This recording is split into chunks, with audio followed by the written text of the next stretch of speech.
আমাকে সবাই শুনতে পাচ্ছেন?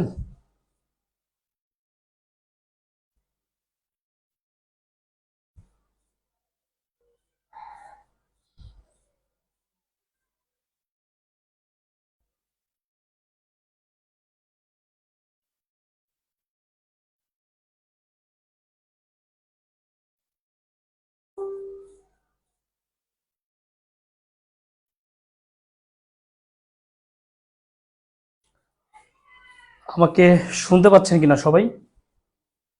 একটু কমেন্টস করেন প্লিজ।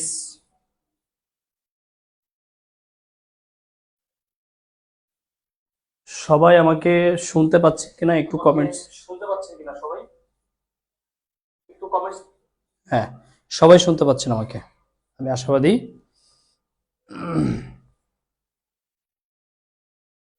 আপনার স্ক্রিনটা কেমন দেখতে পাচ্ছেন আমাকে একটু জানাবেন।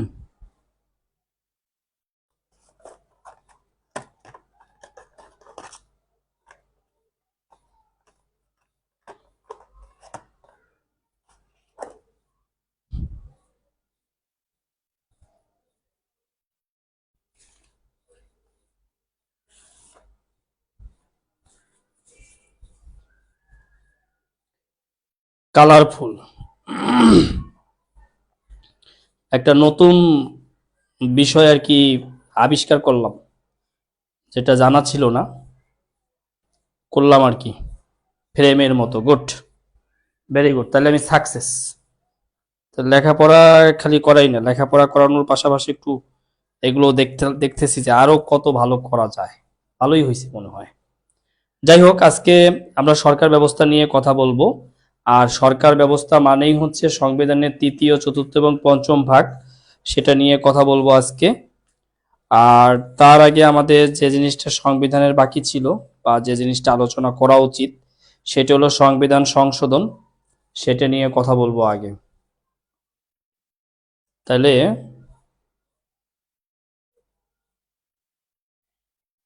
কালকে তফসিল নিয়ে কথা বলেছি। আহ, আচ্ছা,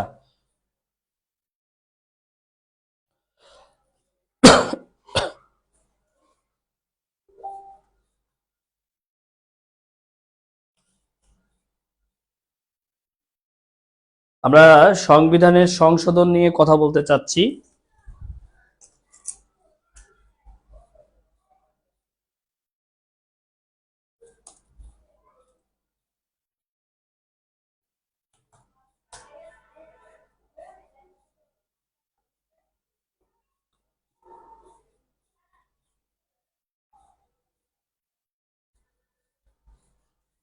দেখেন, সংবিধান সংশোধনীর মধ্যে আমরা যে যে সংশোধনীগুলো একটু দেখে রাখবো, তার মধ্যে একটা হচ্ছে পঞ্চদশ সংশোধনী।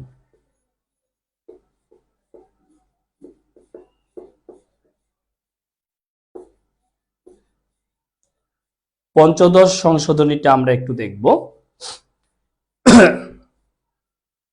দেখেন, পঞ্চদশ সংশোধনী, এই সংশোধনী হয় সাল 2011,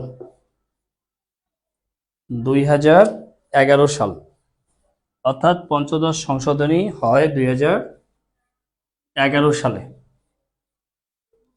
লিখেন, তারপরে লিখবেন যে এখানে মূল বিষয় কি ছিল। সবচেয়ে যে বিষয়টা, যেটা পরীক্ষা আসার মতো, সেটা হলো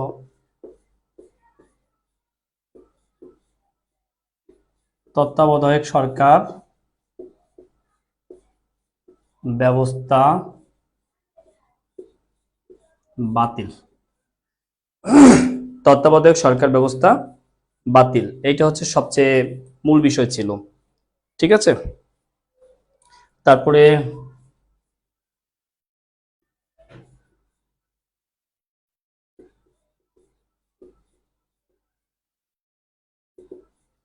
দলীয় সরকারের অধীনে নির্বাচন, দলীয় সরকারের অধীনে নির্বাচন। ওই যে আমরা পঞ্চম ষষ্ঠ সপ্তম তফসিল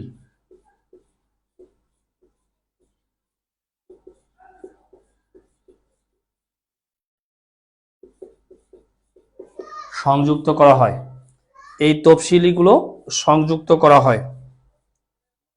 তারপরে সংরক্ষিত নারী আসন,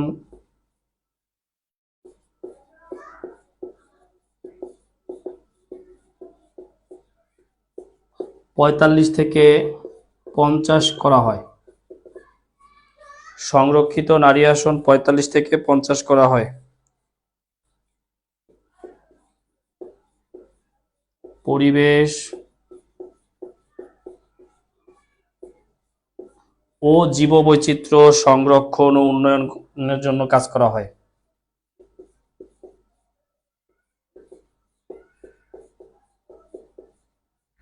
সংরক্ষণ ও উন্নয়ন। ধর্মনিরপেক্ষতা পুনর্বহাল করা হয়।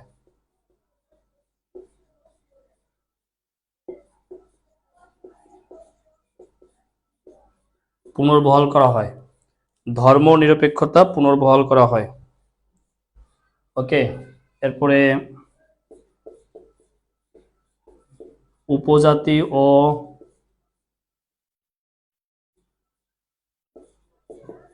ক্ষুদ্র নৃগোষ্ঠী, উপজাতি ও ক্ষুদ্র নৃগোষ্ঠীর সংস্কৃতি ও ঐতিহ্য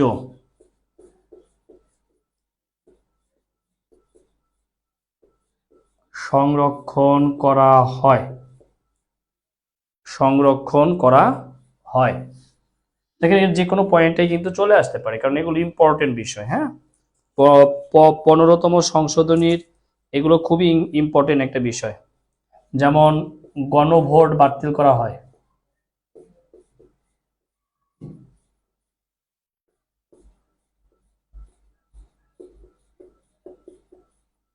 গণভোট বাতিল করা হয়। ওকে, এইগুলো পঞ্চদশ সংশোধনীতে করা হয়, মোটামুটি বেশ ইম্পর্টেন্ট এগুলো। এরপরে যদি আমরা 16তম সংশোধনীর দিকে তাকাই,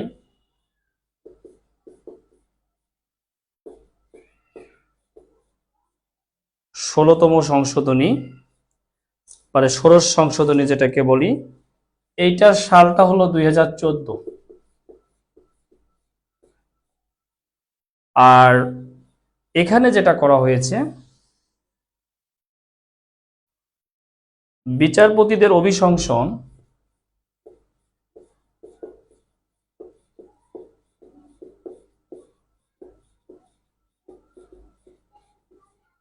বিচারপতিদের অভিশংসন বা অপসারণের ক্ষমতা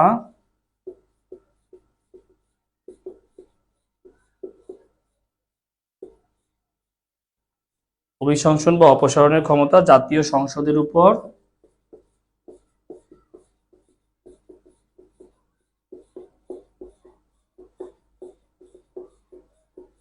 অর্পণ, জাতীয় সংসদের উপর অর্পণ। এরপরে সর্বশেষ হচ্ছে সপ্তদশ সংশোধনী।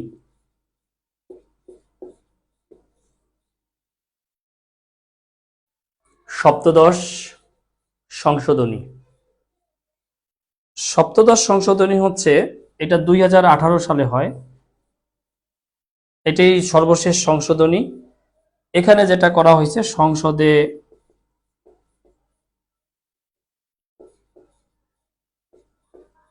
সংরক্ষিত নারী আসন আরো 25 বছরের জন্য বৃদ্ধি করা হয়।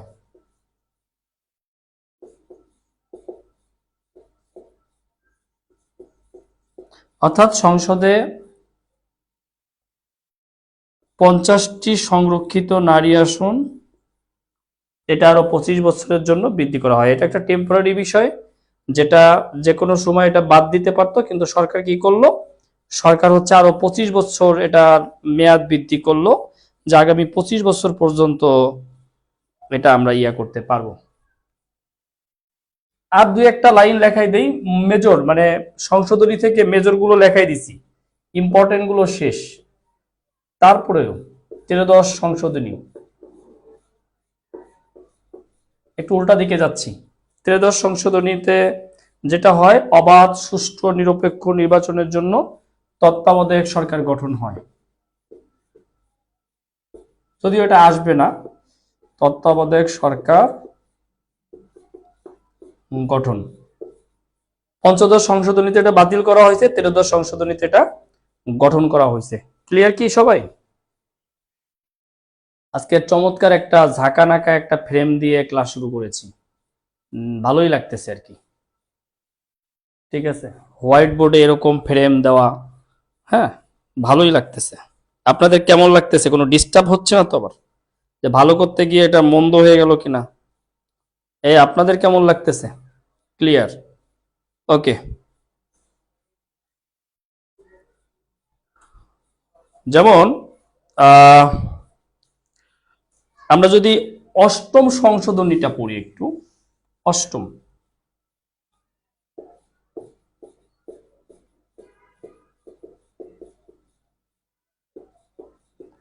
আমাদের চেষ্টা থাকবে আপনাদের সব ক্লাস এই সপ্তাহে শেষ করার। অষ্টম সংশোধনী, যেমন এখানে ছিল রাষ্ট্রধর্ম ইসলাম, এখানে করা হয়েছে রাষ্ট্র ধর্ম ইসলাম প্রবর্তন। ঠিক আছে, ডিজিটাল বোর্ডের মতো লাগছে, বাহ সুন্দর।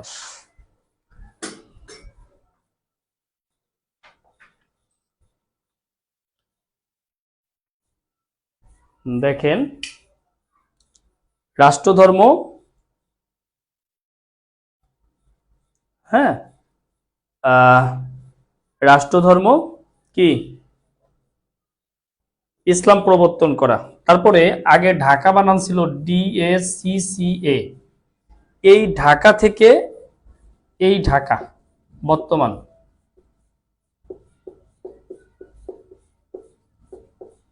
শব্দের প্রবর্তন। তারপরে আর লাগবে না, আর যেগুলো আছে আননেসেসারি, এটা নিয়ে আমাদের কোনো মাথা ব্যথা নাই, প্রবলেম নাই। আমরা সংশোধনীটা শেষ করলাম, কেমন? এখন যেটা আমরা দেখব সেটা হচ্ছে সাংবিধানিক প্রতিষ্ঠান ও সাংবিধানিক পদ কোনগুলো, সেইগুলো আমরা একটু দেখব। গতদিন যদিও আলোচনার সময় বলে ফেলছি যে এইগুলো, যেমন আমরা যদি এখানে লিখি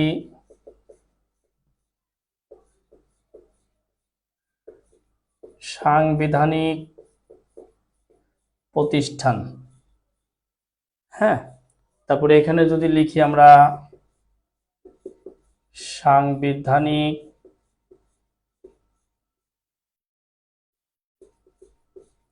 পদ। এখন সাংবিধানিক প্রতিষ্ঠান হলো 6টি, এই প্রতিষ্ঠানগুলো আমাদের চিনতে হবে। সাংবিধানিক পদ হলো 9টি, এই 9টি পদ আমাদের জানতে হবে। দেখেন, সাংবিধানিক প্রতিষ্ঠান যেগুলো, আমরা যদি সংবিধানের ভাগগুলো দেখি, যে নির্বাহী বিভাগ,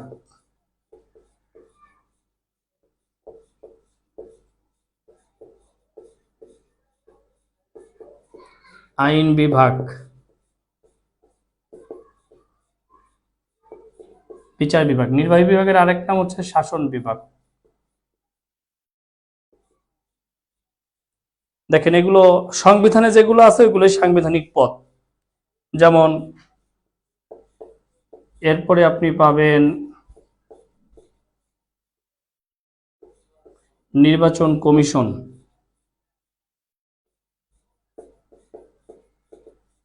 মহাহিসাব নিরীক্ষক ও নিয়ন্ত্রক, বাংলাদেশ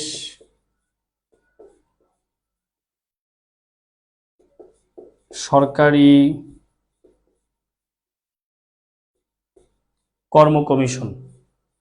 এইগুলো হচ্ছে সাংবিধানিক প্রতিষ্ঠান।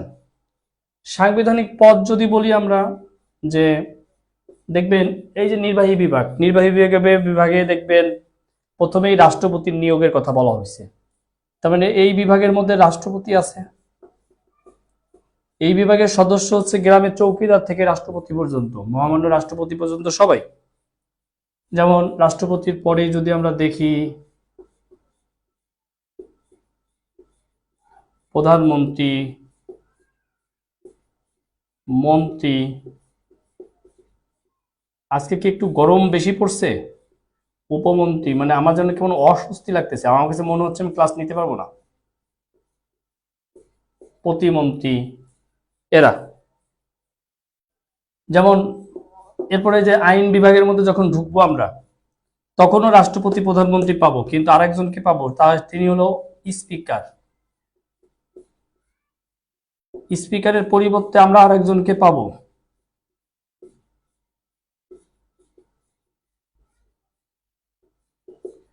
ডেপুটি স্পিকারকে পাবো। স্পিকারের পরে কি পাবো? ডেপুটি স্পিকারকে পাবো। যেমন এখানে কাকে পাবো? বিচার বিভাগে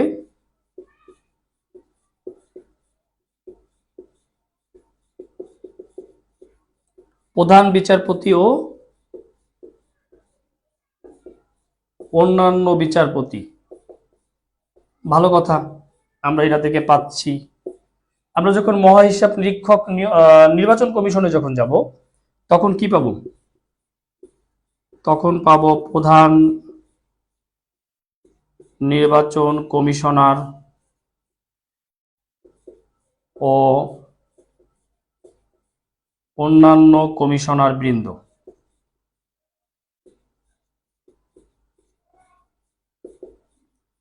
সাথে গিয়ে আমরা কি পাচ্ছি? মহাহিসাব নিরীক্ষক ও নিয়ন্ত্রকের প্রধানকে, ওনার নামও হচ্ছে মহাহিসাব নিরীক্ষক ও নিয়ন্ত্রক।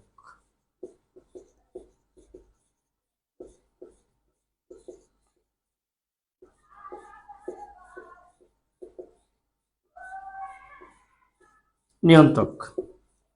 এরপরে যদি আমরা দেখি বাংলাদেশ সরকারি কর্ম কমিশন, তাহলে কর্ম কমিশনের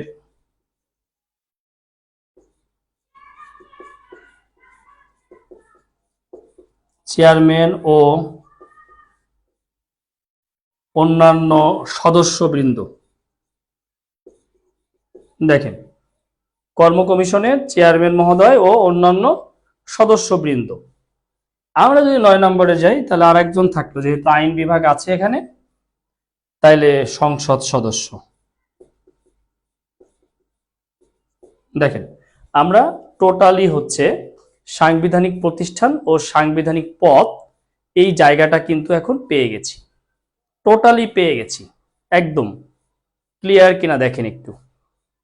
সাংবিধানিক প্রতিষ্ঠান ও সাংবিধানিক পদ আমরা পেয়ে গেছি, টোটালি পেয়ে গেছি আমরা। আশা করি এরপর থেকে সাংবিধানিক প্রতিষ্ঠান ও সাংবিধানিক পদ নিয়ে কারো কোনো মাথা ব্যথা থাকবে না, কোনো সমস্যা থাকবে না, কোনো সন্দেহ থাকবে না। এগুলো পরীক্ষায় আসে, এইগুলো যেন আমরা ফেস করতে পারি ঠিকঠাক ভাবে, এই প্রত্যাশা রইল আপনাদের কাছে। হ্যাঁ,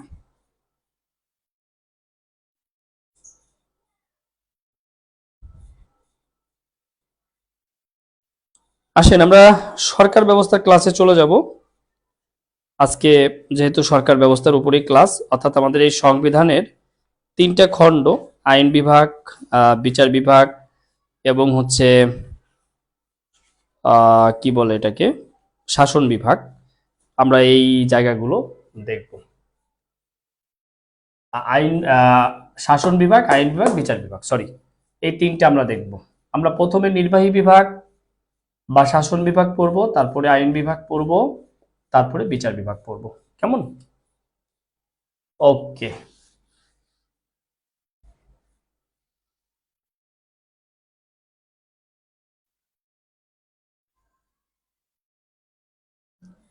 আমরা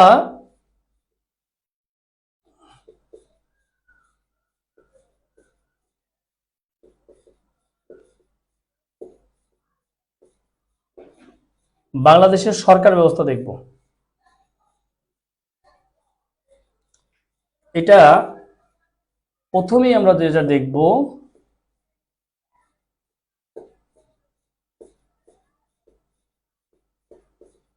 নির্বাহী বিভাগ বা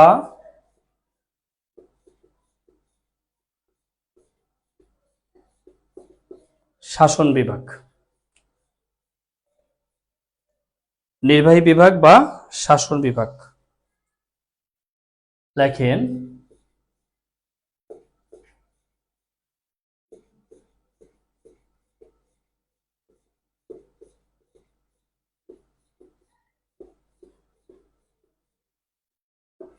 সাধারণ নির্বাহী রাষ্ট্রপতি, আগে মহামান্য লিখে নিন। শাসন বিভাগের প্রকৃত নির্বাহী প্রধানমন্ত্রী। প্রধানমন্ত্রীর আগে মাননীয় লিখবেন আর রাষ্ট্রপতির আগে মহামান্য লিখবেন। ঠিক আছে? তো দেখেন আমরা এখানে যদি ইয়েটা পড়ি যে প্রধানমন্ত্রী এবং প্রধান বিচারপতি, প্রধানমন্ত্রী এবং প্রধান বিচারপতি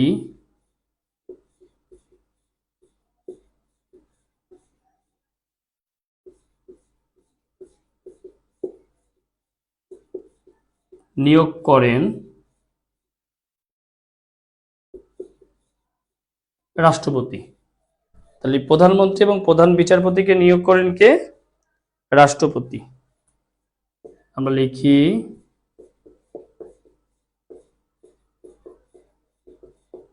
রাষ্ট্রপতির মেয়াদ 5 বছর, পরপর বা 2 মেয়াদে থাকতে পারবে। 5 বছর করে সে 2 বার থাকতে পারবে, পরপর বা 2 মেয়াদে 5 বছর করে সে থাকতে পারবে। লেখেন রাষ্ট্রপতির অনুপস্থিতিতে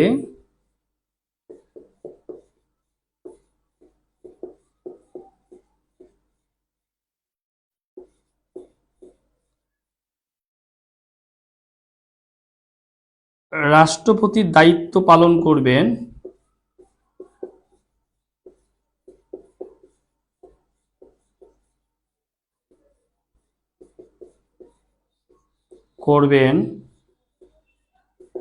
স্পিকার। রাষ্ট্রপতির দায়িত্ব পালন কে করবেন? স্পিকার। ওকে, লেখেন এরপরে রাষ্ট্রপতির বাসভবনের নাম,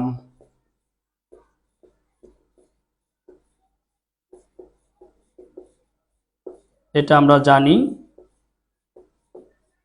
বঙ্গভবন। এখন এই বিভাগে আমরা রাষ্ট্রপতি প্রধানমন্ত্রী দুইজনকেই পড়ব, কিন্তু এই যে রাষ্ট্রপতি,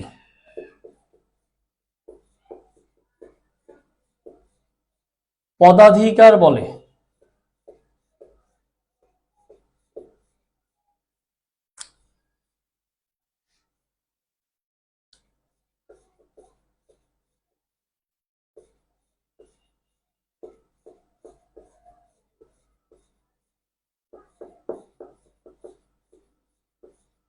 বলে রাষ্ট্রপতি যে যে প্রতিষ্ঠানের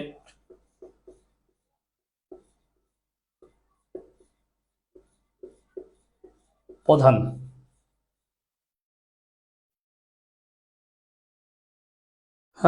যেমন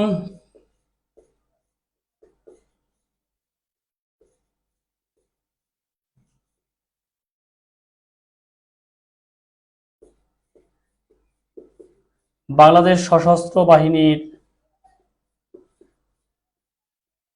প্রধান, বাংলাদেশ সশস্ত্র বাহিনীর প্রধান,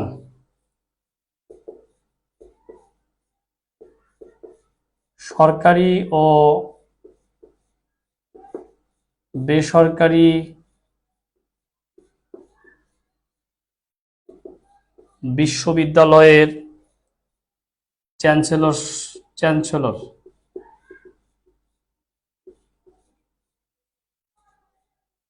বাংলাদেশ রেড ক্রিসেন্ট সোসাইটির প্রধান।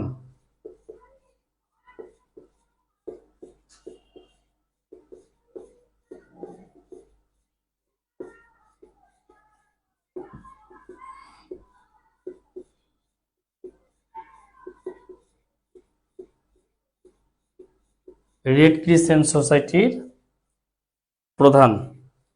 বাংলাদেশ স্কাউটের প্রধান।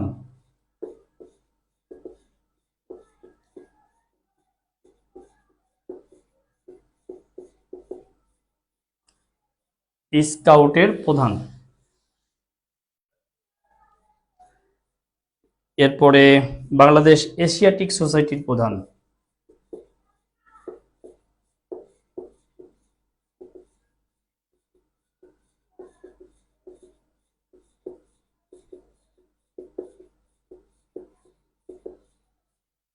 এরপরে রাষ্ট্রপতি নিয়ে যেটা পড়বেন সেটা হলো বর্তমান রাষ্ট্রপতি।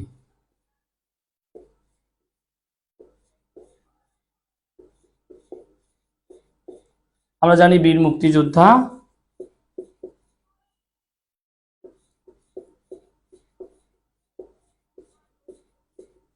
মোহাম্মদ শাহাবুদ্দিন, উনি হচ্ছেন 22তম রাষ্ট্রপতি। 22তম রাষ্ট্রপতি। যদি আসে বাংলাদেশের প্রথম রাষ্ট্রপতিকে,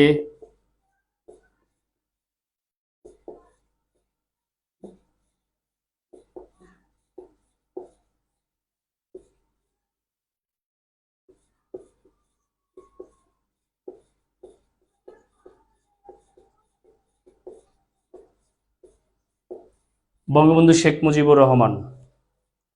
উনি 17 এপ্রিল 1971 থেকে 12 জানুয়ারি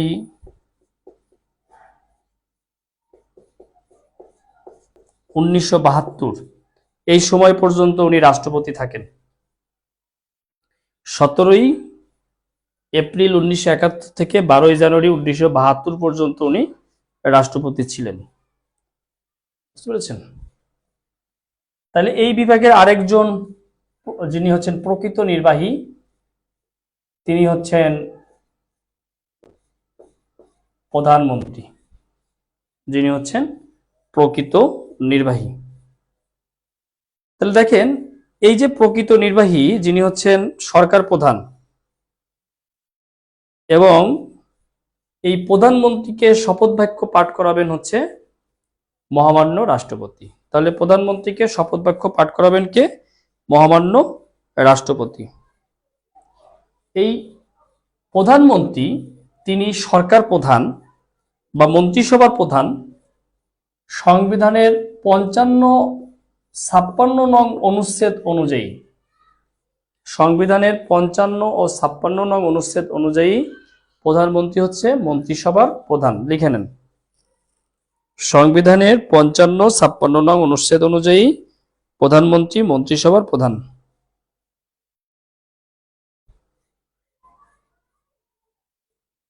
লেখেন, মন্ত্রিসভা যৌথভাবে দায়বদ্ধ জাতীয় সংসদের নিকট, মানে আইন বিভাগের নিকট। মন্ত্রিসভা যৌথভাবে দায়বদ্ধ জাতীয় সংসদের নিকট। মন্ত্রিসভা যৌথভাবে দায়বদ্ধ জাতীয় সংসদের নিকট।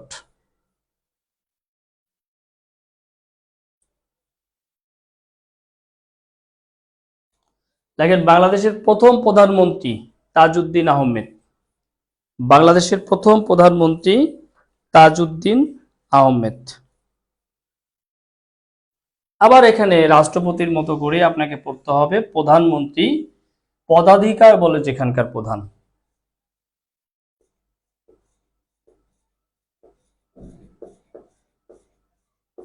পদাধিকার বলে কোন কোন জায়গার প্রধান, এটা আমাদের দেখতে হবে। যেমন উনি একনেকের প্রধান,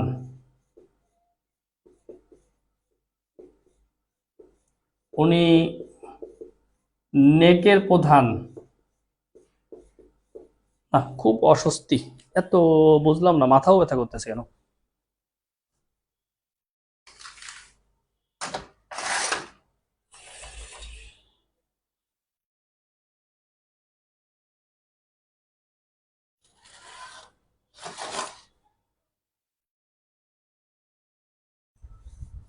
দেখেন, নেকের প্রধান, তারপরে বাংলাদেশ বিনিয়োগ বোর্ডের প্রধান,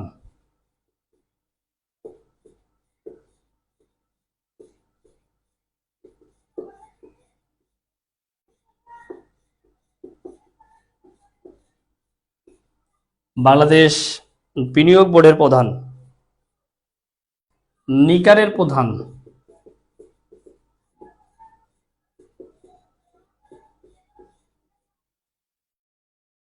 তারপরে বেবজার প্রধান,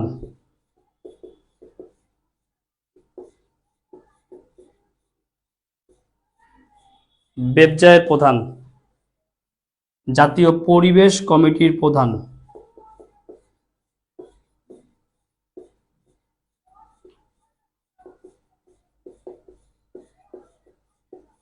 জাতীয় পরিবেশ কমিটির প্রধান, রপ্তানি সংক্রান্ত জাতীয় কমিটির প্রধান,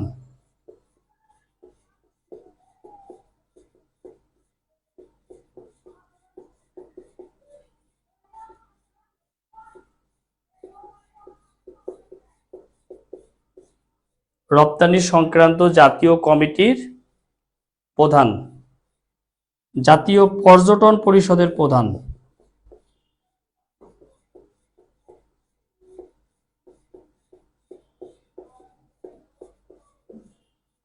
জাতীয় পর্যটন পরিষদের প্রধান,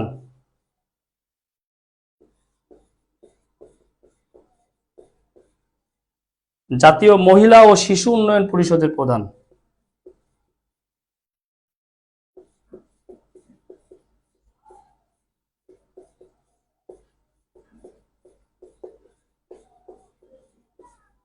দেখেন, এইগুলোর প্রধান হচ্ছেন প্রধানমন্ত্রী।